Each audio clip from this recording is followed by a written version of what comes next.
सांगणारे जगामध्ये खूप आहेत, देव सांगणारे वर्ग काही कमी नाही जगामध्ये. पण मला वाटतं की आई वडील सांगणारा वर्ग जर जगामध्ये तयार झाला तर आमच्या जीवनाला अतिशय सुंदर असं वळण लागल्याशिवाय राहणार नाही. आणि म्हणून आमच्या जीवनामध्ये आईचं किती स्थान आहे हे जर आपण पाहिलं, या ठिकाणी बापाला काय द्यावं असं कळते, परंतु आईला कसं द्यावं हे कळते. दोन गोष्टी आपल्याला इथं समजून घ्यायच्या आहेत. बापाला वाटतं की आपल्या लेकराला काय द्यावं हे निश्चित कळते,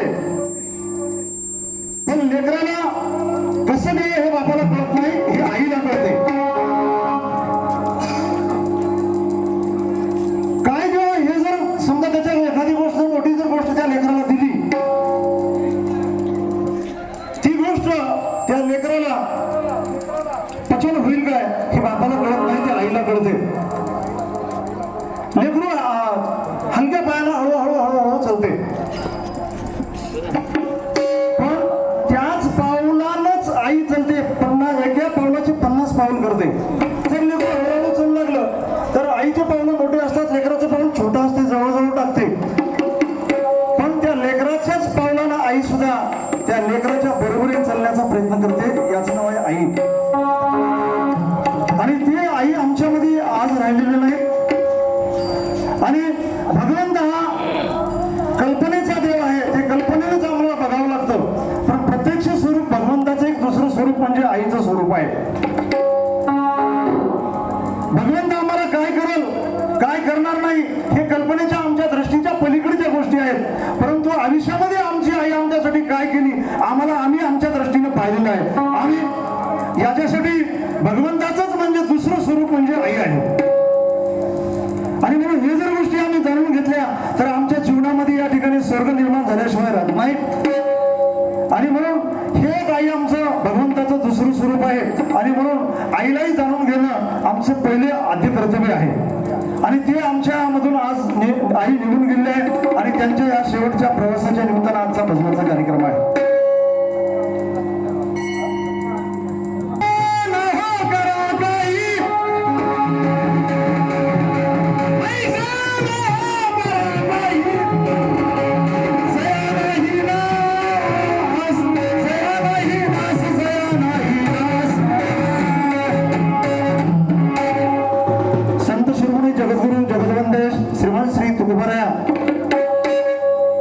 आपल्या अभंगाच्या द्वारे प्रतिपादक विषय समोर ठेवत असताना, मानवी जीवाला उपदेश करत असताना सुंदर असा गोड अभंग गाथ्यामध्ये त्यांनी दिलेला आहे. महाराज म्हणतात, आईशी नाहो करा काही जया नाही नास. असं काम तुमच्या जीवनामध्ये तुम्ही करा की त्या कामाचा कधीच नाश नाही झाला पाहिजे, असं संतांचं म्हणणं आहे. परंतु सामान्य जीव मात्र सगळ्या नासक्या गोष्टी जीवनामध्ये करतो. आपण जमीन घेतो, काय करतो आपण? पाणी घालून दूध विकतो, पोरग पाणी टाकून पितो. सगळ्या नासक्या गोष्टी आपण करतो. बाप आपल्यासाठी घर बांधते, घराची मर्यादा 100 वर्षाची आहे. गव्हर्नमेंटची मर्यादा 100 वर्षाची घराची आहे. घर जरी मजबूत असलं तरी गव्हर्नमेंटच्या नियमाप्रमाणे 100 वर्षाच्या पुढे त्या घराला पाडावं लागतं. हे सगळ्या नासक्या गोष्टी आपण प्राप्त करतो, परंतु महाराजाला ते मान्य नाही, साधू संतांना ते कधीच मान्य नाही. आणि त्यासाठी साधू संतांनी ह्या गोष्टीला कधीच किंमत दिली नाही, कारण या सगळ्या गोष्टी एका दिवशी नाश पावणाऱ्या आहेत. म्हणून साधू संतांनी आपल्याला सांगितलेलं आहे की आईशे ना हो करा काही जया नाही नास. आणि म्हणून आपण गेल्याच्या नंतरही जी गोष्ट मागे शिल्लक राहिली पाहिजे, तुका म्हणे एक मरणाची सरे उत्तमची रे कीर्ती मागे. आम्ही केलेलं काम मागे राहिलं पाहिजे. काही माणसं जिवंत राहतात आणि काम त्यातून निघून जाते, असले काम आपण करतो. परंतु ह्या 2 दिवसाच्या प्रवासामध्ये आम्ही काय केलं पाहिजे, काय काम करून आम्ही पुढे गेलं पाहिजे याचा विचार आम्ही केला पाहिजे. म्हणून महाराज म्हणतात,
एक एक प्रपंचाची उतरणीचा एक एक मडकं जरी चढीत छतापर्यंत जरी नेल्या शेवटच्या हंड्याचं तोंड उघडं असते.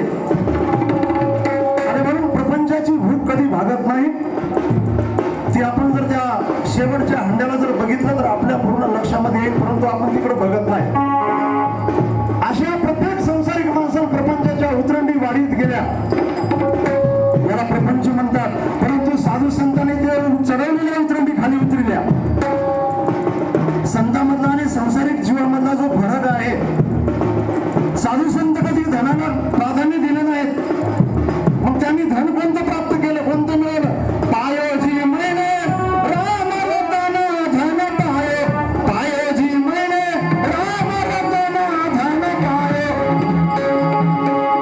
साधू संतांना कोणतं धन प्राप्त केलं, आपण कोणतं धन प्राप्त करायलो? साधू संतांना भगवंताच्या नामालाच धन म्हटलेलं आहे. मीराईचं भजन आहे बघा, मीराबाईचं भजन, पायोजी मैने राम रतन धन पायो. त्यांनी ते धन प्राप्त केलं. आणि म्हणून हे जे प्रपंचाच्या उतरंडी आहेत आपण चढवीत गेल्या, आणि साधू संतांनी ते प्रपंचाच्या उतरंडी खाली उतरल्या. नव्हे खाली उतरल्या नाही, सगळ्या उतरंडी भरून त्याच्यात चुरा केल्या, ज्याला साधू संतांचं जीवन म्हणतात. आणि म्हणून आम्ही जीवन, आमचं जीवन असं असलं पाहिजे. ज्या मातोश्रीने 2 सूत्र या ठिकाणी पुत्र जगाला दिले, त्यांनी जीवनामध्ये काय केलं? संपूर्ण जिल्ह्यामध्ये परमार्थाची त्यांनी गुरु उभी केली. साहेबराव पाटील आणि अशोक पाटील. एकाला विचारलं तुम्हाला किती मुलं आहेत? त्याला सांगितलं मला 2 मुलं आहेत. तुमची मुलं काय करतात? काही नाही, एक भजन म्हणते, एक मृदंग वाजवते म्हणला. मग त्याला विचारलं तुमची मुलं काय करतात? म्हणजे मुलं तुमच्या संगीत, मलाही 2 मुलं आहेत म्हणला.